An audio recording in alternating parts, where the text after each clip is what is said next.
Boa noite, estamos ao vivo aqui pelo Sesc Parque Dom Pedro para o episódio final do projeto Grafite Meu Vizinho. Grafite Meu Vizinho, que conversou com diversos grafiteiros e grafiteiras de São Paulo sobre as empenas que fizeram, onde fizeram murais aqui no centro de São Paulo, próximos à unidade do Sesc Parque Dom Pedro II.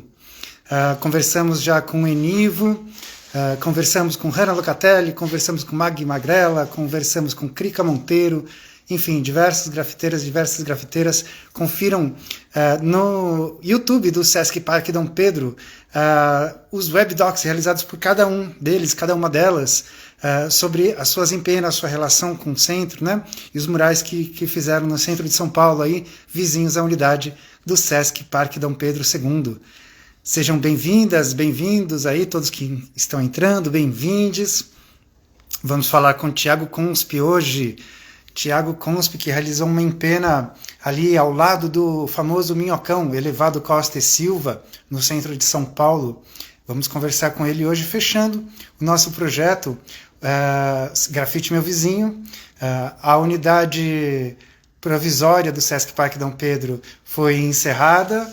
Já está sendo construído o prédio definitivo do Sesc Parque Dom Pedro II e as redes sociais do Sesc Parque Dom Pedro continuam, mas esse projeto nós estamos acabando agora no mês de novembro e nada melhor que acabar nesse mês do que conversar com o Thiago Conspi, que tem entre seus temas um tema importante da representatividade de corpos negros, de pessoas negras, em suas pinturas, em suas ilustrações, em seus murais. Então, vamos falar um pouco de Thiago Conspi daqui a pouco, mas eu tenho um convitinho antes para todo mundo. No Sesc São Paulo está acontecendo o Mirada, encontro de teatro ibero-americano, Ocupação Mirada 2021. Confiram lá a programação em www.sescsp.org.br/mirada. Confiram lá a programação, que tem muita coisa legal do teatro brasileiro, latino-americano, teatro ibero-americano.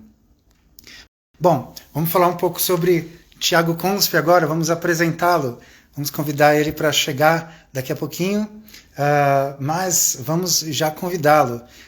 Não esquecendo de convidar vocês também para assistir o webdoc que o Thiago realizou, a nosso convite, né?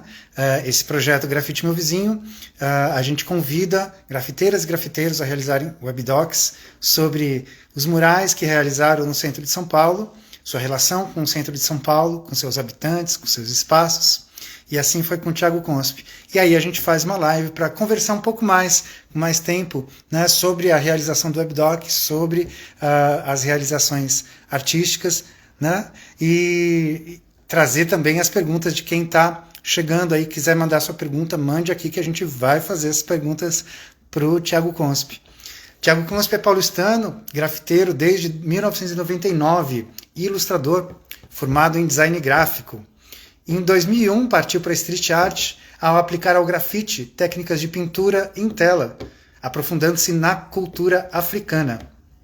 Em 2012, foi convidado a abordar o tema em uma palestra no Festival No Art Festival, em Bergen, e realizou pinturas em Stavanger, ambas cidades norueguesas. De 2013 a 2015, foi arte educador em escolas da periferia de São Paulo, levando técnicas de experimentação de materiais artísticos a jovens periféricos, incentivando a vivência artística em jovens e adolescentes. Vamos falar um pouquinho sobre isso também hoje. Em 2016, abriu seu próprio ateliê de pintura e design no coração da capital paulista, conquistando mais espaço e notoriedade no meio das artes plásticas e da arte urbana na capital. Bom, Thiago Conspi, vamos ver se a gente chama ele aqui, se ele já está por aqui.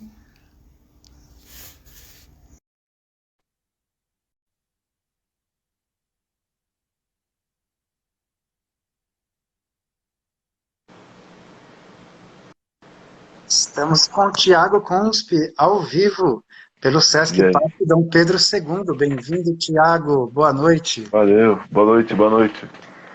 Grande prazer, grande alegria receber você aqui nesse projeto, viu? Pô, eu que agradeço.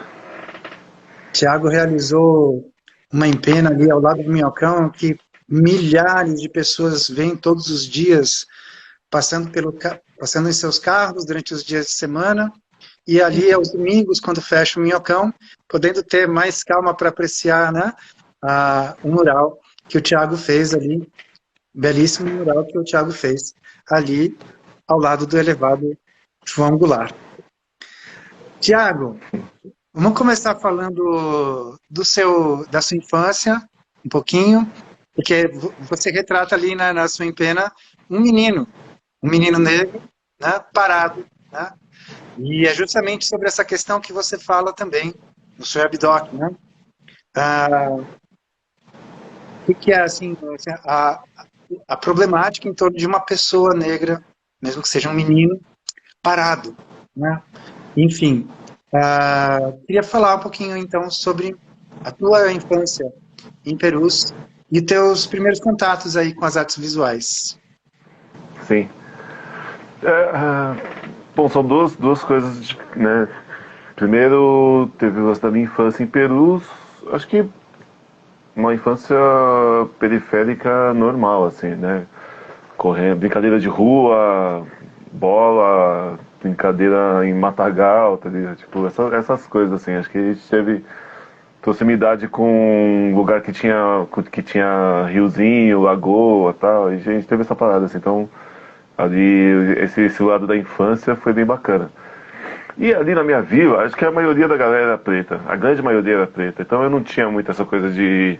A gente, como criança, a gente ouvia rap e sabia de racismo, mas eu não vivia muito isso, assim. Eu comecei a viver realmente na minha juventude, na minha adolescência, que é mais ou menos a época ali que eu coloquei naquela empena, que era a época dos 17, 18 ali, quando eu comecei a ir para outros lugares que já não estavam ali por perto do meu bairro, né?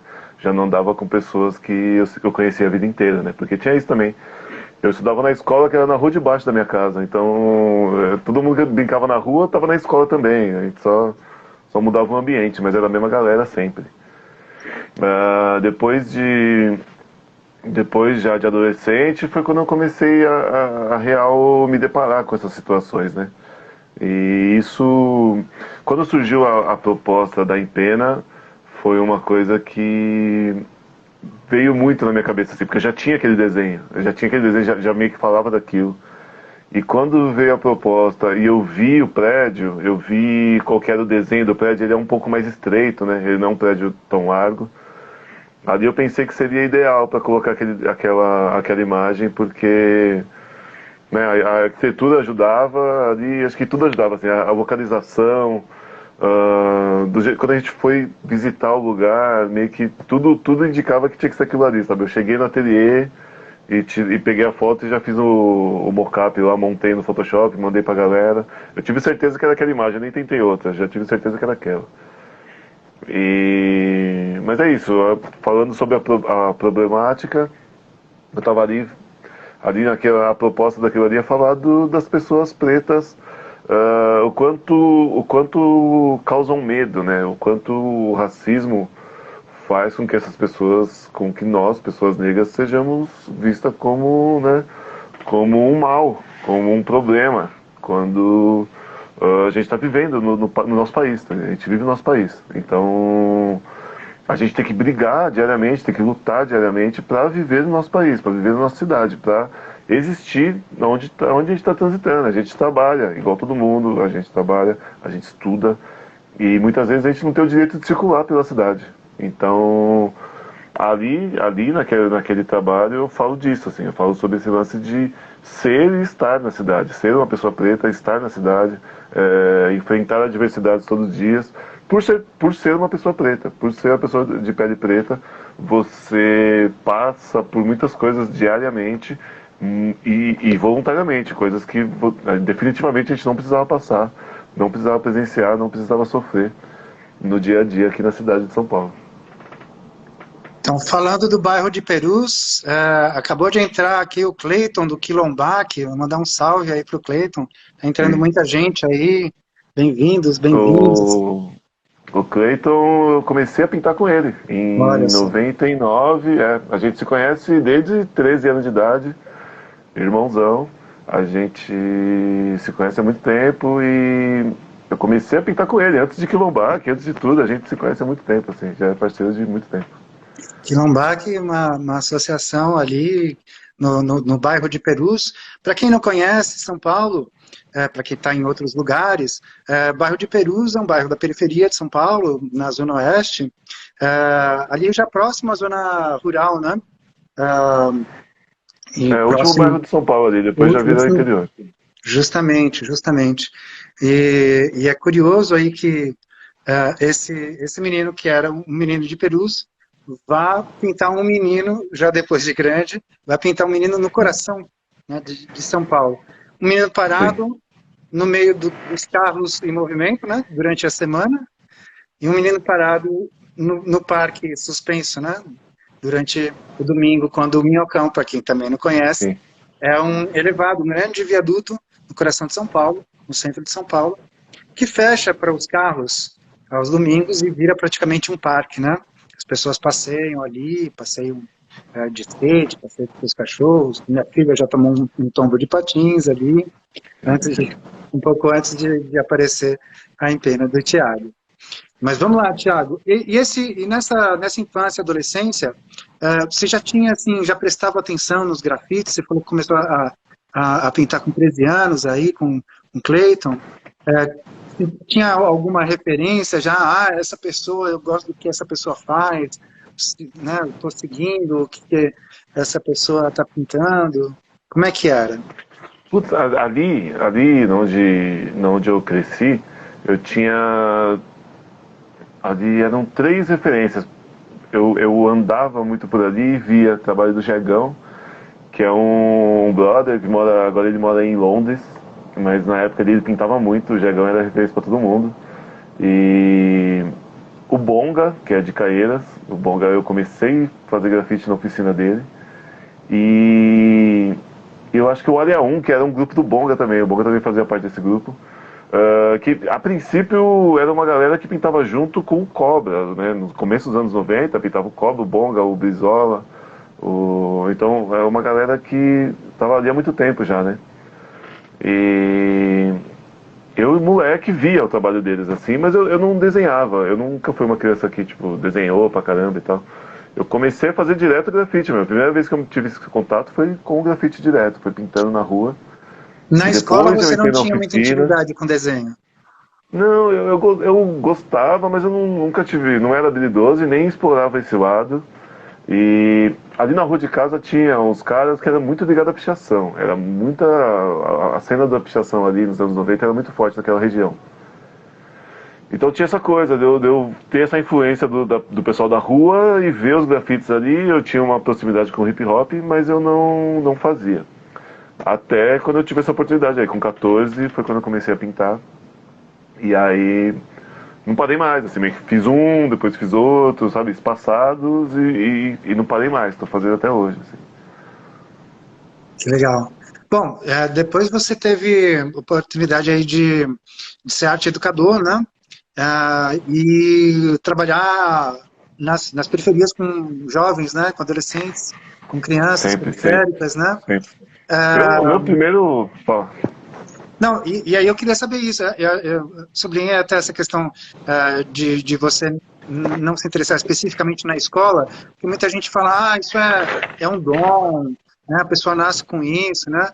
O que pode ser em parte verdade, mas que isso é desenvolvido de algum modo, né? Se sim. não é na escola, é um interesse que acontece depois, né? Ou acontece paralelamente, né? E depois você foi, inclusive, desenvolver, né, como curso superior. Mas Uhum. como é que foi esse contato? Eu queria que você contasse um pouquinho como é que foi esse contato aí de você como arte educador com a juventude periférica. Então, a minha primeira experiência como arte educador foi já com 17, assim, fazia pouquíssimo tempo que eu pintava e eu já consegui com o projeto Arquimedes que tinha na época ali, que era do estado de São Paulo, né? Então eu fiz uma oficina de um ano, eu acho, se eu não me engano. Foi mais ou menos um ano lá no Jaraguá, que é o bairro do lado de Perus, é o próximo bairro, né? E, pô, tem dois moleques daquela oficina que pintam. Moleques, né? Os caras têm quase minha idade. Mas os caras pintam até hoje. daquela galera. E eu fui fazendo várias, a gente fez no Céu Perus, a gente veio fazendo no decorrer da vida. É que acho que a mais marcante pra mim, a experiência mais marcante foi essa que eu coloquei no currículo, que é essa que você viu no começo, que foi de trabalhar na prefeitura. Eu trabalhava no intervalo de aulas ali. Então quando a molecada saía, tanto a molecada que saía de manhã quanto a que ia entrar à tarde, nesse período de 1 hora entre meio-dia e a 1, eles faziam oficina comigo. E eu trabalhei nisso em 4 escolas simultâneas, né? Cada dia eu estava em uma escola. Trabalhava em 4, todas ali no bairro de Perus. E isso ali foi enriquecedor, porque eu trabalhava tipo no miolo da favela e trabalhava já num bairro um pouco mais, né, um pouco numa vila no meio da favela, e trabalhava numa vila que já não era tão de favela. Então eu tinha experiências diversas, assim, mesmo dentro do meu próprio bairro. Tinha tanta pessoa que eu passava para ir trabalhar e chamava a molecada que tava, tipo, vendendo coisa no semáforo, chamava eles para ir pra oficina. E do outro lado também era a molecada que tava lá, falando de PlayStation, falando de outras coisas que era já a vivência deles ali e tal. E isso era muito legal, assim, de ter proporcionar essa experiência para eles no meio período, deles não terem obrigações, assim. Então na minha oficina não dava obrigação para eles. A gente trabalhava diversas coisas. Então eu levei materiais, assim, tipo, diversos para eles trabalharem. A proposta era de uma oficina de grafite, mas eu fiz uma oficina de artes visuais, em que eles experimentaram diversos materiais. Ali a gente levou isso, eu ia, a partir da minha vivência do hip hop, eu ia levando, apresentando materiais e propostas e diversas referências visuais, né, para eles, de materiais. Isso foi bem legal, assim, foi muito legal. Quando chegou, eu fiz isso por 2 anos, né, e aí quando chegou no final, assim, foi uma coisa... Foi quando eu saí de lá, foi quando eu abri meu ateliê aqui no centro, em São Paulo, em 2016. E aí foi uma escolha mesmo, assim, de falar, pô, e aí, agora o que eu faço, né? Eu continuo aqui, eu vou pra lá, mas aí eu saí das oficinas para abrir meu próprio ateliê. Legal, legal. Bom, muita gente entrando aqui, muita gente já mandando participações aqui. Então, Só pegar um negócio Cleiton aqui. falando, Consp é referência, salve, satisfação, mano, tamo junto. Júlio Esqueceu de Vieira, um. SP, mandando salve Consp. Rádio Salve, Júlio. Mosaico, falando Peru, salve comunidade quilombaque, axé, time pesadão Salve, demais. salve. As pessoas chegando aí, mandem suas perguntas, podem mandar que a gente vai colocando aqui junto com os assuntos aí para o Tiago. Bom, vamos lá. A gente estava falando aí um pouquinho da experiência do Tiago como educador também, né, levando suas técnicas aí para a juventude periférica em Perus. Agora vamos falar um pouquinho sobre a relação com o centro também, né? Você falou aí, e depois então fui abrir ali, fiz uma escolha de abrir meu ateliê no centro, né? Então, vamos falar um pouquinho sobre isso, né? Você ali está na região ali, quase vizinho, né? Ao Sesc Parque Dom Pedro II, né? Sim, Somos quase sim, vizinhos. E então eu queria saber um pouquinho, o centro é muito diverso, né? Tem vários centros, na verdade, né? É sim, difícil até a sim. gente falar assim, uma coisa é aquele lugar ali próximo ao Minhocão, outra coisa é o Parque Dom Pedro, né? Outra coisa ali, vamos dizer, perto da Biblioteca Mário de Andrade, né? São vários centros, né? Sim. Mas queria saber um pouco da tua relação com esses vários lugares, com a diversidade que tem no centro, né? E, enfim, com essa coisa que está cada vez mais marcante aí nos últimos anos, que é o grafite no centro, né? Como é que é a tua relação com todos esses espaços aí? Então, eu acho que essa relação começa bem antes, porque o meu pai, quando eu era criança, meu pai trabalhava no prédio que é a Galeria Olido hoje em dia. E aí ele me trazia pra cá de vez em quando, tipo de sexta, às vezes ele vinha trabalhar de sábado, ele me trazia pra cá. E de sábado já a Galeria do Rock já era aquilo, né, já era o ponto de encontro, né? A galera, antes da internet, a gente só sabia das coisas na Galeria do Rock, né? Então eu meio que passava por ali, Boulevard da São João, passava pela São Bento. Já não tinha mais, né, o break na São Bento na época que eu era criança, né? Mas ali é o ponto de referência até hoje da galera, né? O pessoal se reúne por ali. Então eu já acompanhava um pouco de hip hop pela televisão. e ouvia músicas ali, porque tem umas tias que já frequentavam bares blacks aqui em São Paulo e tal, então eu já tinha um pouco disso em casa, né? Meu pai também me apresentou bastante coisa. E então eu já circulava ali naquela região ali já desde criança. E com o tempo, quando eu comecei a vir pro centro sozinho, eu tinha a coisa de desbravar. Então eu não dava muito a pé pelo centro. Eu gostava de saber se eu entrasse nessa rua eu ia sair aonde, o que eu ia encontrar lá na frente. Então eu desbravei bastante o centro a pé mesmo, conheci bastante coisa andando. E com a chegada do grafite, a gente também tinha essa coisa, né, de esperar a prefeitura pintar ali embaixo do minhocão para vir correndo e tentar fazer alguma coisa ali. Tinha essa coisa, né, de rolava uma certa competição ali saudável, né, que era de quem conseguia pintar quando a prefeitura pagasse aquilo ali e tal. E aí o pessoal fala, pô, fulano fez um trampo grandão, conseguiu ficar ali um tempo. Aí teve gente que tipo começava, a polícia chegava, ia pra delegacia e tal, não conseguia finalizar. Tinha essa coisa, né? Tem até hoje, né? Mas ali na época era tudo novo, era tudo mágico ali, gente, com 15, 16 ali era tudo mágico. Então era tudo uma grande coisa. A cidade tinha outro tamanho, porque não tinha bilhete único também na época.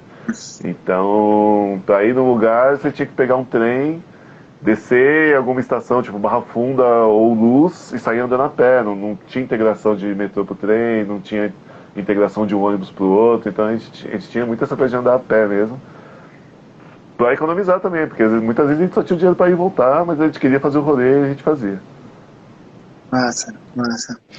Bom, essa, essa empena que você fez, né, ali ao lado do Minhocão, como é que surgiu essa possibilidade de fazer?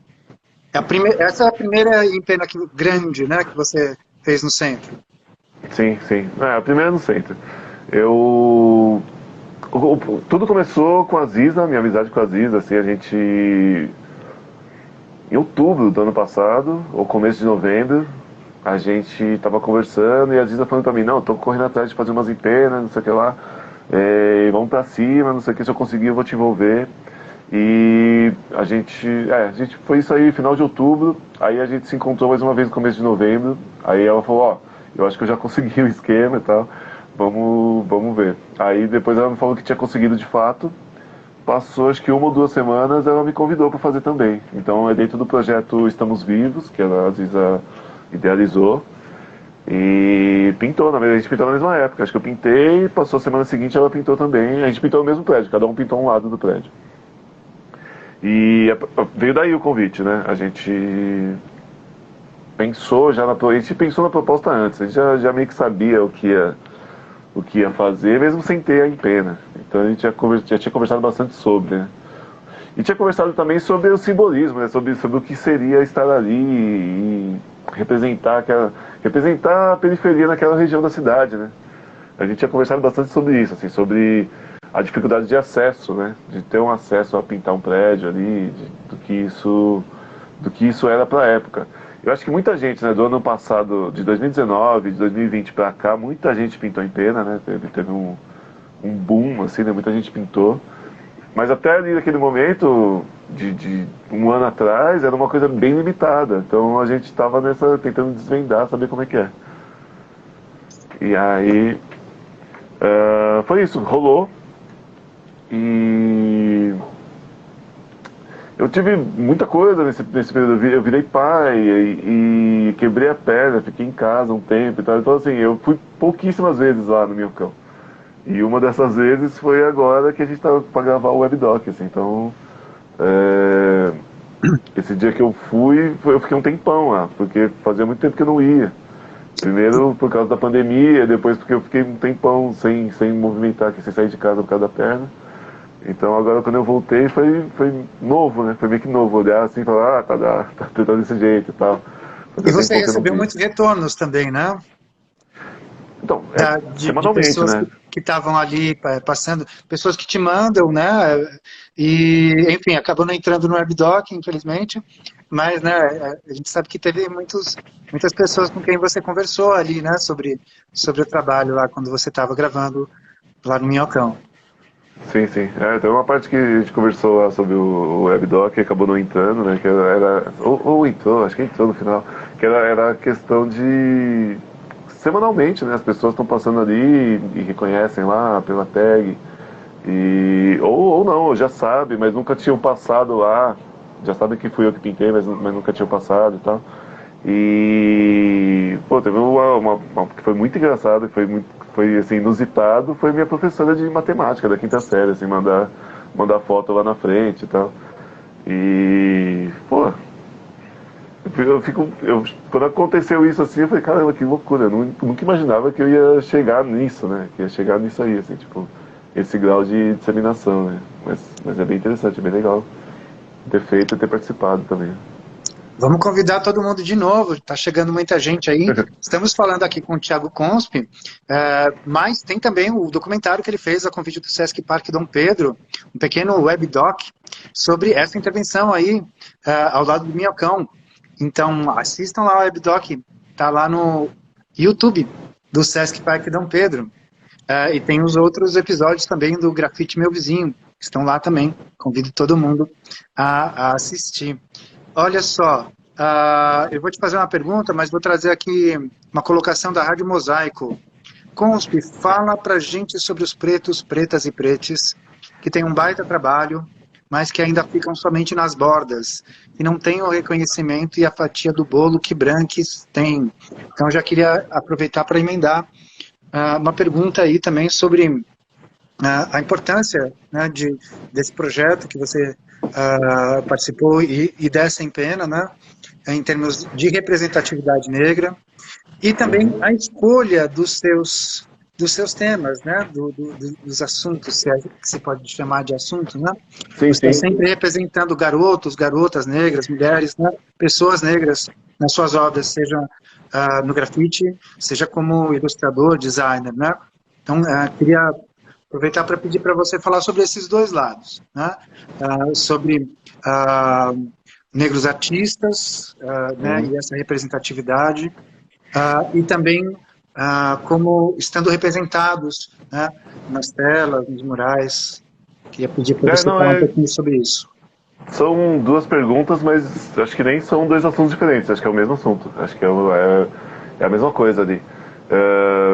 A minha ideia, já desde quando eu comecei a representar isso, desde quando eu foquei em sempre representar pessoas pretas, era a visibilidade, era esse não apagamento, né?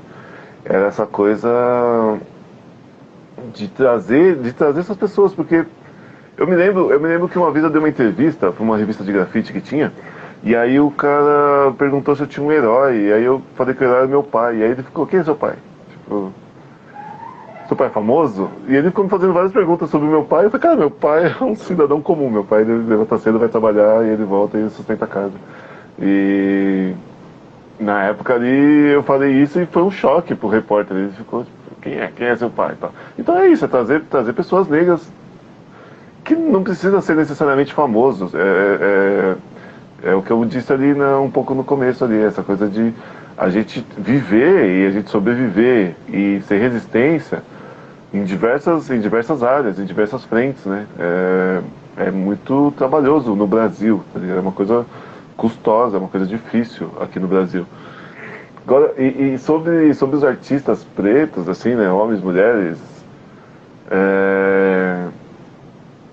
eu acho que tem diversos pontos a ser abordado, porque tem o lance da gente estar mesmo ligado à periferia, tem muita gente que prefere estar na periferia, tem gente que não consegue sair da periferia, a periferia também tem um lance de ter um ciclo, sabe? Tem ciclos que acontecem ali, as pessoas nascem, se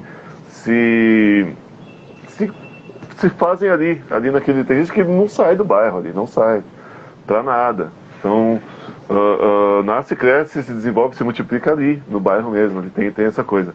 E tem o lance da gente querer ter acesso.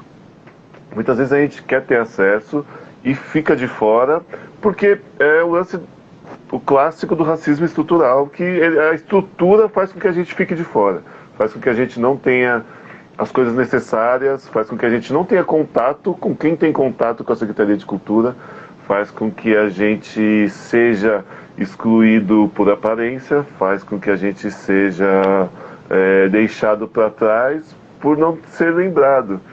E muita gente tem essa coisa de, tem que circular por um certo meio artístico, e aí vai conhecer pessoas de um certo meio artístico, que isso vai te levar a um certo meio artístico. Então, se você não está nessa bolha, se você não está participando disso, se você não tem contato com essas pessoas, você fica de fora de um sistema que está ali se autossustentando, né?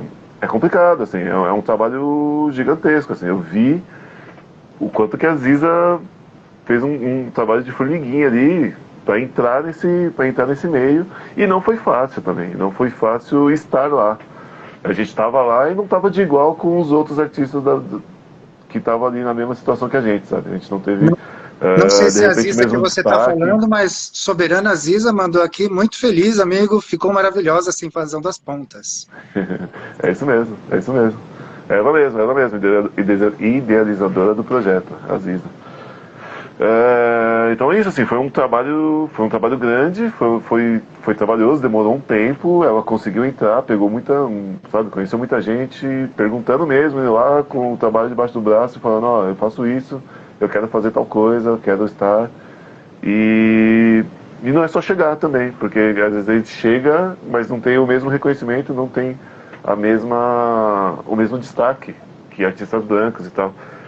E mesmo tendo um trabalho melhor, às vezes você vê ali por técnica, você fala, pô, tem mais técnica que outras pessoas ali, mas a imagem não é trabalhada da mesma maneira.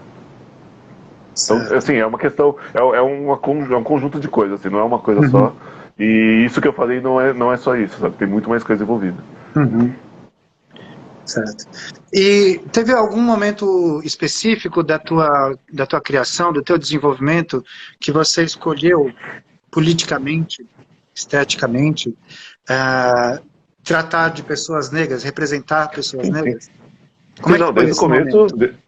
Desde o começo é um ato Desde o político. começo. Isso é um ato político, é um ato afirmativo, né? É uma política afirmativa. Então, você se afirmar, só pelo fato de você bater nessa tecla, hoje em dia, ainda tem um lance de isso ser. É uma pauta que já entrou no capitalismo, né? Já tá no jornal, já tá na Globo, já tá em todo outro lugar, mas quando não, falar de pessoas pretas, quando não era uma pauta que estava na mídia, que estava aí acontecendo, você era excluído por isso. A pessoa fala, pô, já vê esse chato falar disso de novo, sabe? Tipo, e falar, tá batendo na tecla, pô, por que você só desenha pessoas pretas? Sempre tinha questionamentos e sempre tinha coisas a serem questionadas sobre a posição do que eu fazia.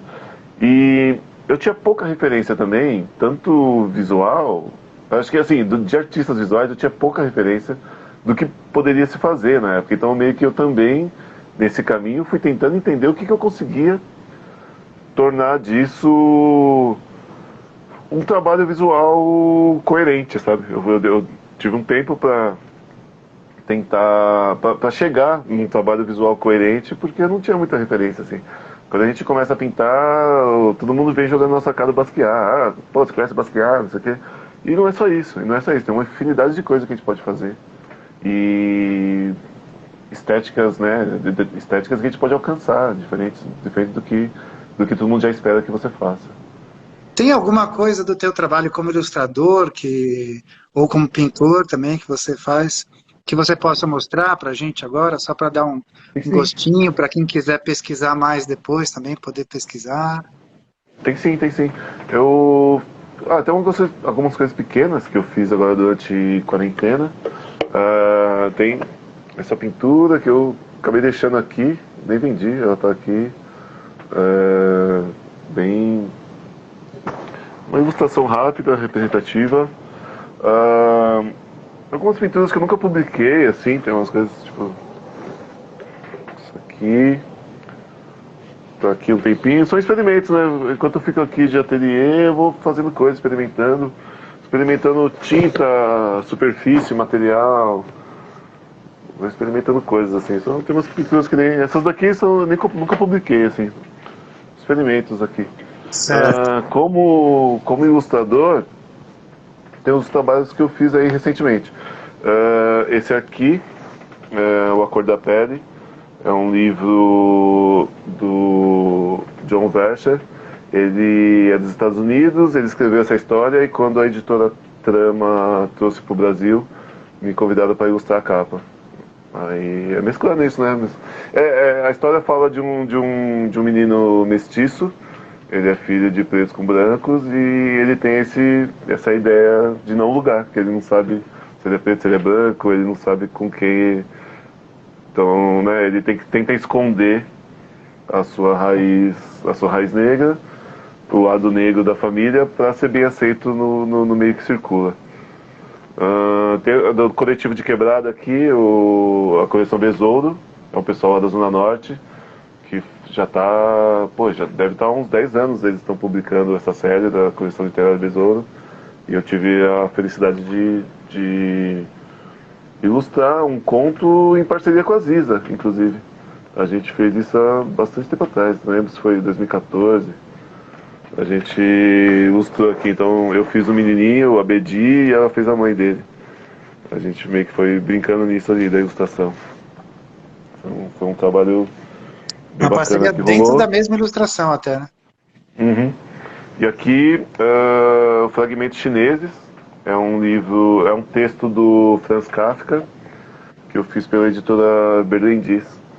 Eles compraram o texto e trouxeram pro Brasil, e na tradução eles pediram para que eu ilustrasse. E uma satisfação gigantesca, né? Ilustrar um texto do Kafka é uma coisa inusitada. Não esperava acontecer, não esperava chegar nisso, né?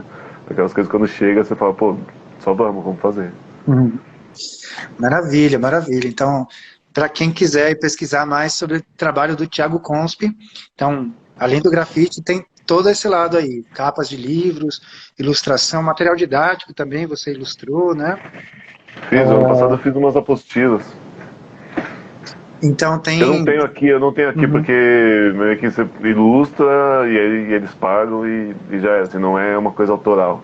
Vai estar lá seu nome lá no coisa, mas não chega a ser lançado, é uma coisa meio que interna. Sim. Eu pedi, eles não me mandaram nenhuma amostra, assim, foi. Mas quem quiser contrato.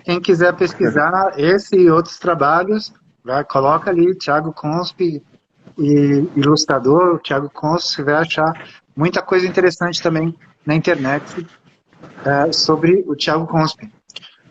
A nova coisa interessante, então vou renovar o convite, é o webdoc que ele acabou de realizar aí com parceiros, a convite do Sesc Parque Dom Pedro, no projeto Grafite Meu Vizinho. A gente convidou, né, como a gente convidou outros grafiteiros, para o próprio artista realizar um documentário aí sobre uma empena importante dentro do centro de São Paulo. Então o Thiago Conspi fala aí sobre essa empena ao lado do Minhocão, um menino negro, né, parado ali no Minhocão. Thiago, como foi o processo dessa empena? Você cita em algum momento ali do documentário que você tem medo de altura, né? Como é que foi o processo de fazer? Você citou também que você usa muitas vezes no grafite técnicas que são mais próprias da pintura, enfim, que você faz esse trânsito, né, entre linguagens, né? Como é que foi essa história? Ali foi o inusitado ali foi essa de eu nunca tinha feito e pensei como adaptar, né? Como adaptar, porque eu tava naquele momento eu tava começando a desenvolver essa série. Eu não tinha feito nada ainda na rua. Então era uma coisa que eu fiz totalmente dentro do ateliê, eu desenvolvi totalmente dentro do ateliê, nunca tinha ido pra rua com ela. Então ali foi um lance de experimentar a técnica mesmo, saber o que ia dar certo, o que não ia, e acabou sendo ali na parede direto, não teve um treino não, eu separei o que eu achei que ia levar, spray, o látex, e o rolinho, as coisas que a gente precisava, a fita crepe, e lá na hora meio que fui entendendo ali, aqui vai funcionar melhor se eu fizer uma pintura chapada, aqui vai funcionar melhor se eu fizer um degradê, e foi a partir daí, assim. Esse processo eu não sabia como seria, eu tenho medo de altura e não sabia como é que ia ser, assim, foi bem tenso chegar ali na hora e colocar a cara ali de cima do prédio ali, olhar para baixo e falar, pô, tem que subir no carrinho aqui. Mas depois que tava lá, fluiu normal, assim, não dá medo. Você fica ali bem seguro, tem várias travas de segurança ali que você fica tranquilo em relação à pintura. E foi legal, foi uma experiência bem única, assim, né? Você fazer essa coisa pela primeira vez, a gente viu a cidade ali de cima do carrinho ali de noite, né?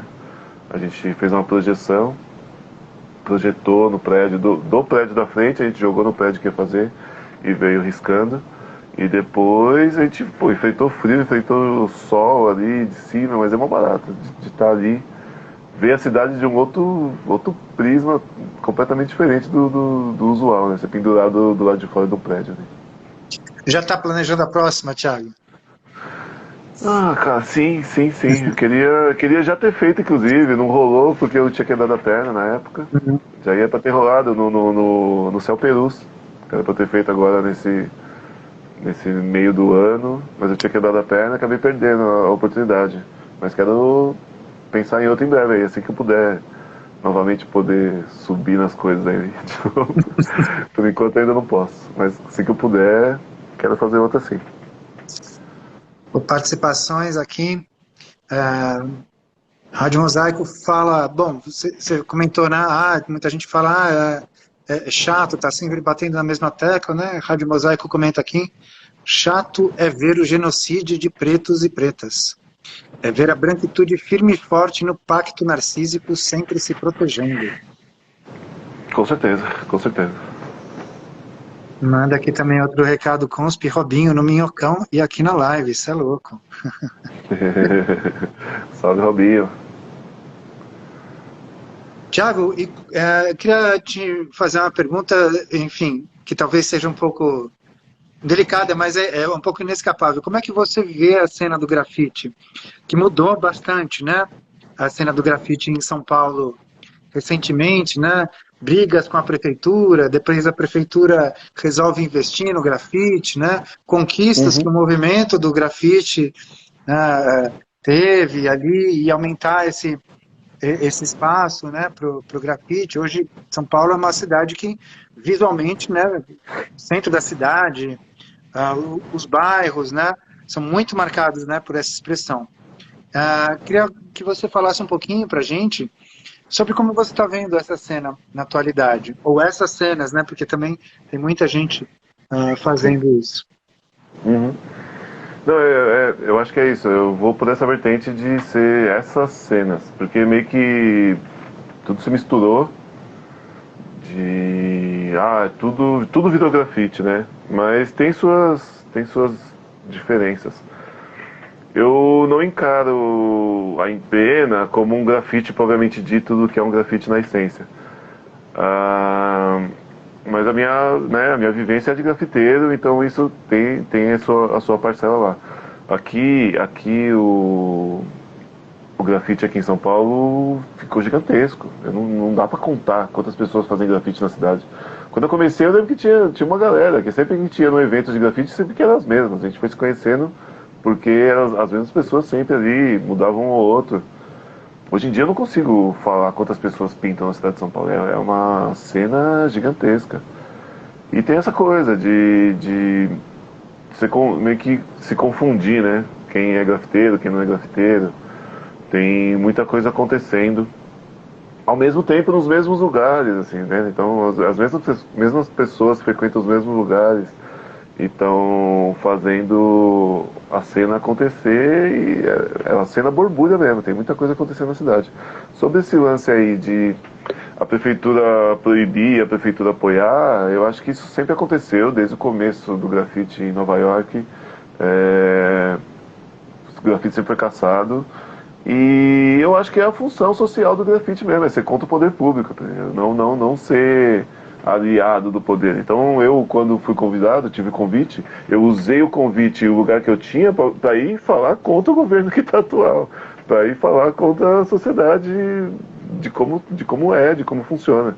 Então eu usei o meu espaço para falar contra ele, tá ligado? Então eu acho que é meio que isso, assim, essa ideia do grafite incomodar mesmo. E eu acho que a função do grafite é incomodar e não ser peça publicitária do governo atual, assim, tem que ser exatamente o contrário.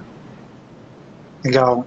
E tem algum artista ou alguma artista que você acompanha o trabalho, que você, né, tem visto coisas que, enfim, que dialogam também com o que você faz? Com certeza, com certeza. Tem alguns aqui na live, inclusive. Pô, sempre foi referência. Júlio Vieira, sempre referência. Ícone K, referência pra caramba.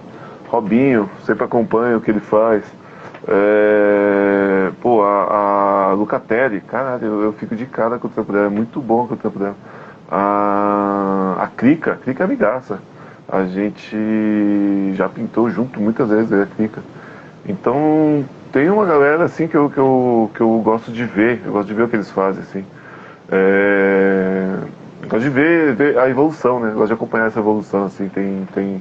Pô, Samuel Luiz Borges tá aqui, Kamori, Moritug, tá sempre junto, Manuel Líquido Preto. Tem uma galera que eu acompanho muito, assim, o trabalho. E são pessoas que me inspiram no dia a dia, assim, não é uma coisa, referência que eu vejo no Instagram, é a pessoa que no dia a dia me influencia mesmo pela convivência que a gente tem. Massa, massa. Você falou aí da questão da relação com o poder público, né?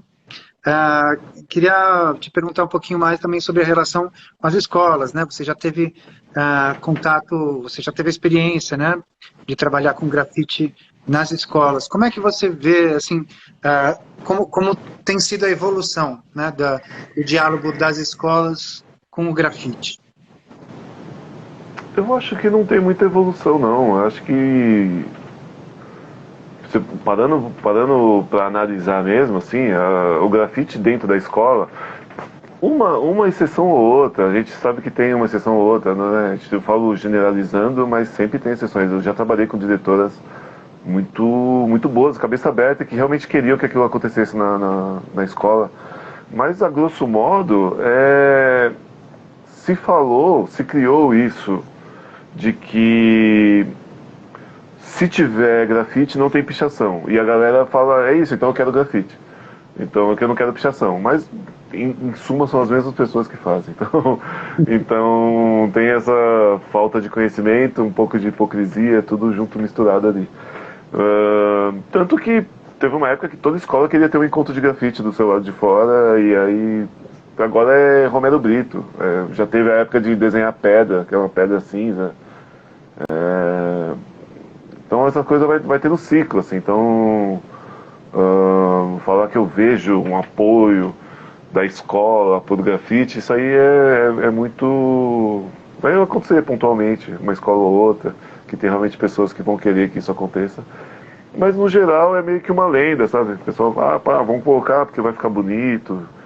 Mas não que seja uma relação direta com o grafite, que seja uma coisa, pô, eu quero sempre ter uma oficina de grafite aqui, quero que as pessoas daqui se formem, entre aspas, se formem grafiteiras e que sigam uma carreira e que o grafite seja primeiro contato com a arte. Não é que não tem isso, não. É muito mais estético, é muito mais pra não ter, sei lá, para não ter o incômodo, entre aspas, o incômodo da pichação no prédio que você administra. Eu vejo assim, né? Certo, certo. Eu vejo assim. Claro. Bom, a gente está se encaminhando aí para os minutos finais, então eu tenho uma última pergunta aqui, Thiago, que é em relação aí, né, pensando de novo, então, estávamos falando das escolas, pensando na garotada, né, nas meninas, meninos que estão aí começando a se aventurar pelo grafite, ou tem vontade, tem curiosidade, né? Como é que você, assim, que dicas você daria, né? Inclusive para quem sonha como você realizou, de que isso fosse sua profissão, né? Como é que, então, um pouquinho de como foi seu caminho nisso, né? E se você tem, né, alguma palavra aí para essa galera que está começando. Cara, então, esse é o que eu falo sempre, é estudar. Não tem como. Você tem que estudar a técnica, estudar mesmo o que aconteceu, sabe? O que aconteceu lá no começo para que você pudesse hoje em dia estar aqui. quem passou antes, quem fez antes, quem começou com isso, quem está fazendo hoje em dia, quem está fazendo isso bem hoje em dia, para onde que isso está indo. Acho que é meio que isso, assim, e não é só pro grafite, eu acho que é para tudo que você fizer, mas você tem que ter uma base, né? Tem que ter uma base de referência para saber para onde você vai, né? Se você não souber de onde veio, não sabe para onde vai. Esse é um clichêzão, mas é um pouco verdade, assim, acho que é bastante verdade. Então, quando eu faço oficina como molecada, eu vejo que eu sempre falo dessa tecla, assim, eu sempre bato nessa tecla de que tem que estudar, tem que fazer muitas vezes. Não é uma coisa que você vai pegar o spray e já vai sair desenvolvendo ali. Tem toda uma técnica para usar o spray, já é a primeira coisa. Já é um tempo, você já leva um tempo, você já demora para aprender a manusear o spray. E tem todo o histórico da coisa, tem, né, de como o grafite começou, de como se ligou ao hip hop, de como caminhou até hoje, né? Já teve grafite em galeria, já teve muita coisa, grafite em bienal, e ao mesmo tempo, no momento seguinte, já ninguém estava mais olhando para isso e o grafite só cresceu. O grafite só cresceu. Então, é isso, é estudar e querer estar ali no meio, querer saber, não só pela internet, querer estar ali, conviver com as pessoas e saber como é, né? A vivência é na rua, não tem jeito, vai ter que ser lá. Maravilha, maravilha. Agradecemos muito a tua presença, Tiago. E o seu documentário, assistam o documentário que está muito bonito. Tiago realizou com seus parceiros aí um documentário sobre a empena que ele realizou ali, o mural ao lado do Minhocão, elevado João Goulart, aqui no centro de São Paulo. Então, Naquela pelo época, projeto... na época que eu pintei, a gente já fez um videozinho, um mini doc ali do que aconteceu na época. E quando rolou o convite do Sesc, né, quando você entrou em contato comigo e falou sobre a oportunidade, eu só pensei que teria que ser uma continuação daquilo, sabe? Porque tinha muita coisa para falar ainda, acho que... E como tinha mudado muita coisa também um ano depois, sabe? Um ano depois parece que foi uma eternidade, que muita coisa aconteceu de lá para cá. Então a gente registrou isso, quero agradecer a 63 Filmes pelas imagens, a Kelly pela edição do vídeo, a Dara pela paciência também, todo mundo envolvido, a Vívia, né? A Vívia também, você, Danilo, todo mundo estava envolvido no processo e foi bem legal fazer parte. Então entrem lá, tá no YouTube do Sesc Parque Dom Pedro II, e logo eu vou subir no meu canal. Entre hoje e amanhã eu subo no meu canal do YouTube também, subo no meu Instagram, vai estar por lá. O importante é que a galera chegue no trabalho. Sim.